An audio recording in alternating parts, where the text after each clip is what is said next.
When we're children, the world looks colorful and full of magic. We don't see ourselves as having any limitations. We're not afraid of the unknown. We're excited about it. We love adventures. And then something changes. The child that is ecstatic, sitting on the floor, pounding away at musical instruments, doesn't judge whether the music, quote unquote, the child is producing is pleasant to anyone's ears but his own. But what he gets from a parent is, will you stop that irritating racket? Children are meant to be seen and not heard. The child starts to believe that he needs to keep his mouth shut, keep his enjoyments to himself. This is where a limiting belief starts.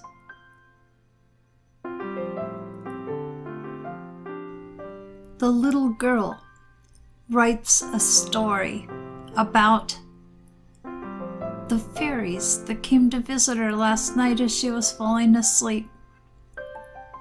It is a quite wonderful story that brings her so much joy to read to her mother. Her mother responds that it's utter nonsense, that she wasted her time, and she was wasting her mother's time to ask her to listen to such silliness. The child that was able to connect to another realm, to the childlike wonder amplified in the energy of the fairies, now starts to question her own reality. And the next time the fairies come to visit, she closes her eyes and tells herself she's just making it up. How silly. Such nonsense. The boy that loves swimming, loves the feel of the water around him, the feel of his muscles working, the enjoyment of reaching the end of the pool, joins a swim club at the Y. So excited to be hanging out with other kids that love swimming as much as he does. But after the first competition, when he doesn't finish first, he hears from his parents that maybe this isn't what he should be doing with his time. He's not all that good at it. Maybe he should look at something else as a hobby that he could do better at. And now he sees himself as not measuring up. Swimming has lost its joy. And the boy starts to adopt the thinking that unless he can be number one, be the best at whatever he takes on, it's not worth doing. The little girl is in the corner of her bedroom sobbing. She still misses her dog so much that passed away a couple months ago. Her heart hurts. When her father comes in and finds her crying, he's irritated. Why are you still crying about that stupid dog? You're too sensitive. Dogs don't have feelings. You really need to suck it up and start going on with your life again without all these hysterics. The little girl learns that it's not okay to express her emotions. And from then on, she tries to keep everything she feels tamped down, tucked away,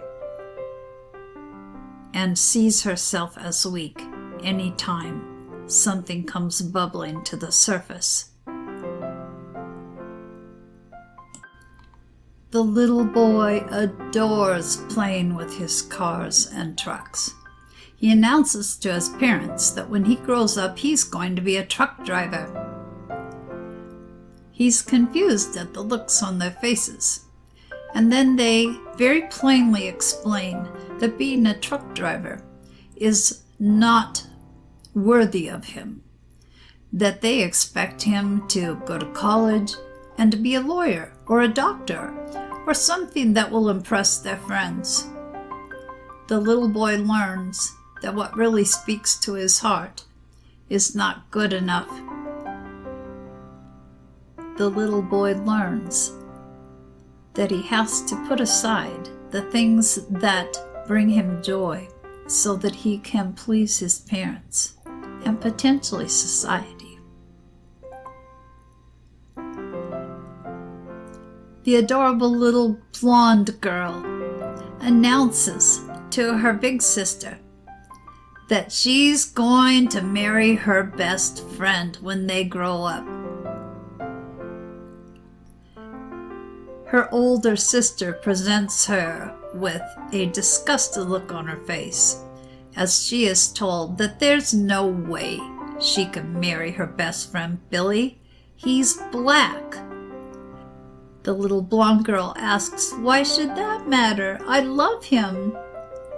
The big sister explains that in society it's just not all that acceptable. She'll just be asking for trouble to want to marry someone that is so different from her. The little girl starts to believe that differences are not okay, that she's supposed to stick to her kind. The small child is giggling with such happiness as he plays with the waves, tickling his toes on his first visit to the ocean. The people on the beach watching him find themselves with huge smiles on their faces to see the delight of a child in this new experience that is bringing him such joy. And then the mother yells from closer to the embankment, "Tommy, come back here. Get out of that water. Don't you know how dangerous that is? A wave could come in and sweep you out to sea, and you would be gone forever. Come here, sit by your mommy. This is the only place you're safe. The world is a dangerous place, Tommy. Let me protect you." And now Tommy is fearful. He runs out of the water and hovers under his mother's arm, thinking, "Oh, okay, now I get it. I'm only safe with my mommy. I will make sure to stay by her side and always listen to what she tells me because she just wants to protect me." Tommy has now formed the belief that the world is not a safe place for him without the protection of his mother, developing a fear that will keep him from taking chances in the future, and that also will keep him in an unhealthy dependence on his mom. The four friends lie beside each other on the dock, looking into the water, watching the fish. One of them speculates that that big, unusual-looking fish could actually be a mermaid in disguise. Wouldn't that be exciting if a mermaid came out of the water and said hello to us? This child has a beautiful imagination and can see things that others can't see.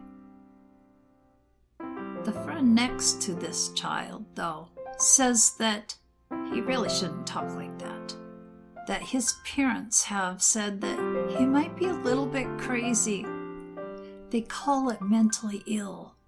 And now the boy with such a beautiful imagination clamps down on his imagination, and all he sees now are plain old fish.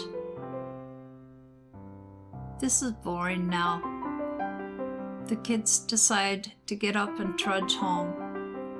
The magic of the day gone. When we are adults, we often don't question why we see ourselves as limited, why we hold ourselves back from taking risks, why we are afraid of the unknown and the potential challenges it holds. We don't question why we believe what we believe.